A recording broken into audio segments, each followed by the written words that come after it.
Hi, friends. We're talking about feelings with Mrs. Clark today. And I have a story called This Is Our House by Michael Rosen and illustrated by Bob Graham. Okay, so the author is Michael Rosen, and he wrote all the words. And Bob Graham is an illustrator, and he drew all the pictures. So let me talk to you about this story.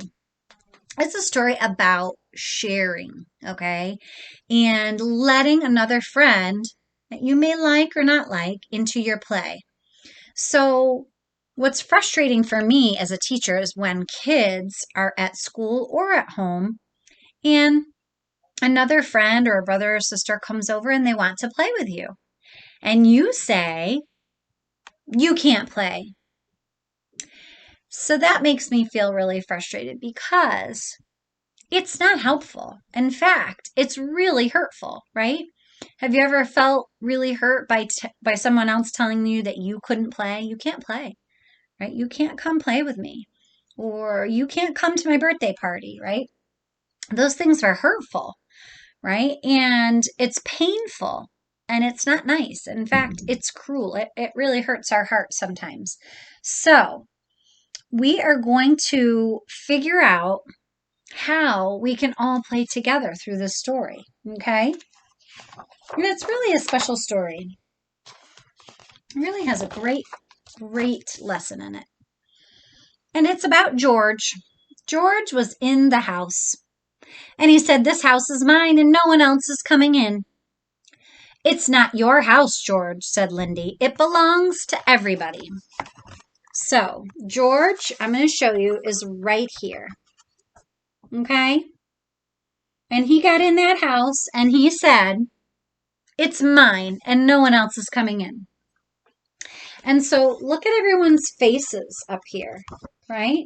And look at Lindy telling him, right? You can't say that, right? And these two back here, they're twins. Look at their faces, right? It doesn't feel good when someone tells you that you can't play or that it's mine and not yours and they're not willing to share it, right? "No, it doesn't," said George. "This house is all for me." Okay, look at all of his friends. He is all by himself in that house. If you're all by yourself, wouldn't that be lonely? A little bit lonely? But he is pretty grouchy. And he's like, "Nope, this house is all for me." Not helpful.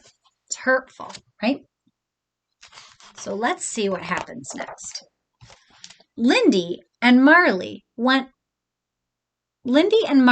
for a walk over to the swings. "It's not George's house, is it?" said Lindy. "Of course it isn't," said Marley.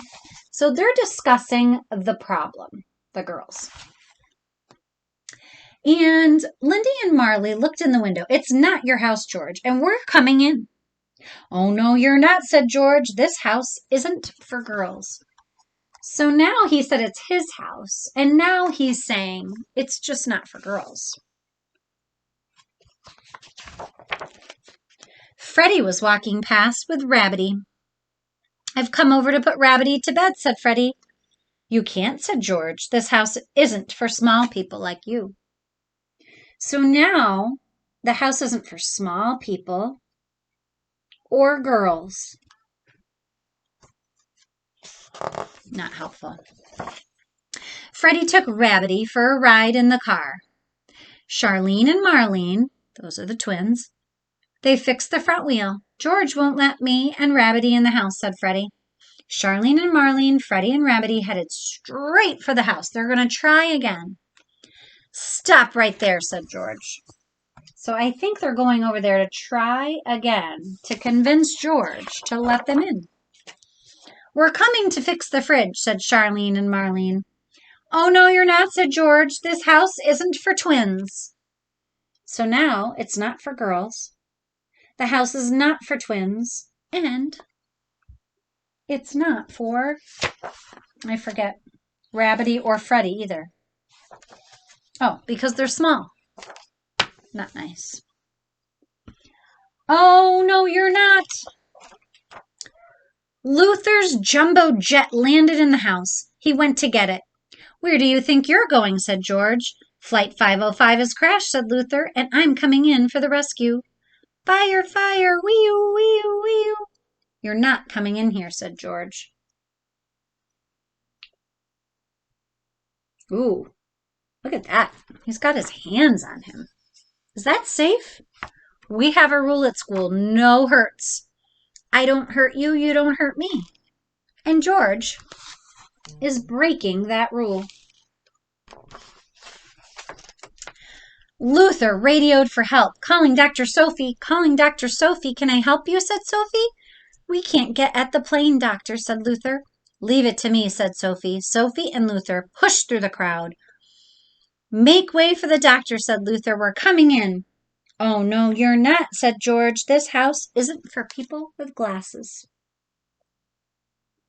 Oh, my goodness. George has a lot of rules, doesn't he? You can't come in if you have glasses, or if you're small, or if you're a girl, or if you're a twin. Rashida had a plan. I'm going to tunnel in. She poked her head under the house. Go away, said George. This is my house. Well, this is my tunnel, said Rashida.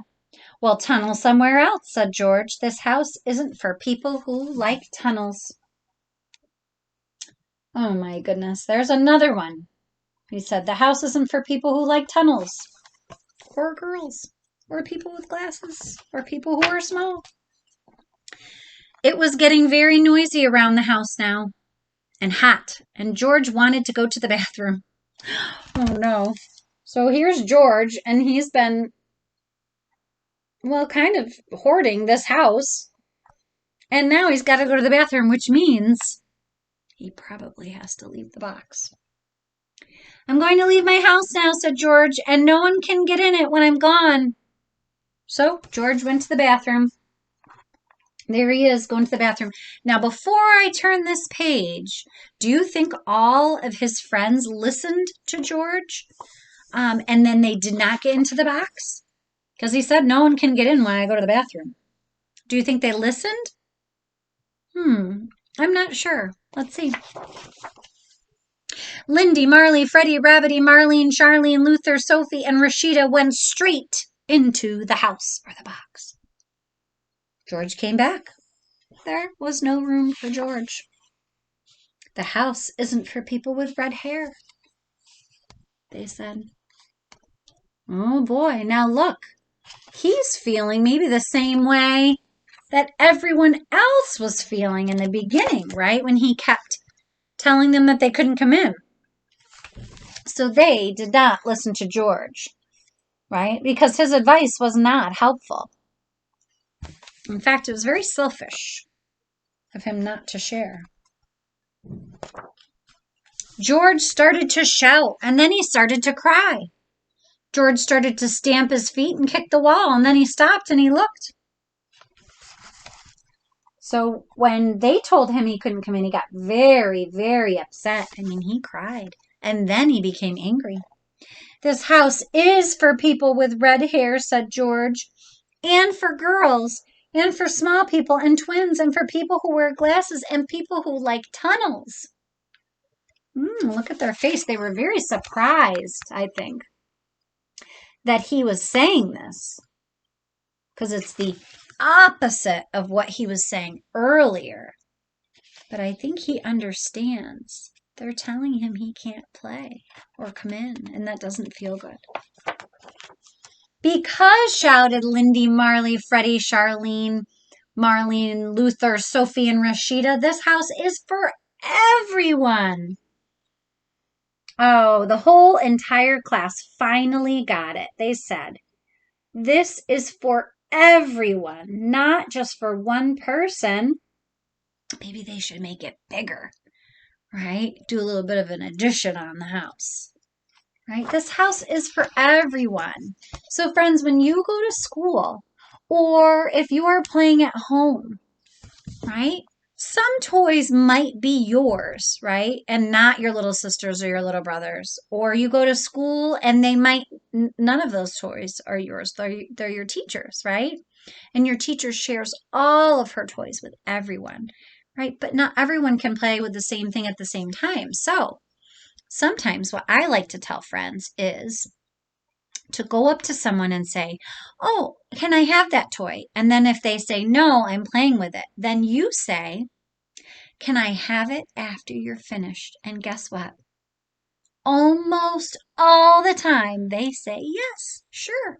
Or they ask another friend to join them in that play. I'm telling you, it works. Using your words works. So I really hope that you will take my advice. And next time you want to play with a friend, you just ask. And if they do say no, you could always say, "Could I play with it after you're finished?" And the adults in your life are really smart and they have, most of them have a phone. Okay. They have a phone. And on this phone, there's a timer and they can use the timer and they can set the timer for 5 minutes or 10 minutes. Right? And when the timer goes off, then it's your turn to have that toy, right? Or that house, right? So I'm glad that they figured it all out in the end. And guess what? They didn't even need a grown up. Nope. They figured out their problems all by themselves because they are, just like you are, problem solvers, right? You can do it, especially when you use your words. All right, so I hope you enjoyed This Is Our House by Michael Rosen and Bob Graham. Until next time, see you later, alligators.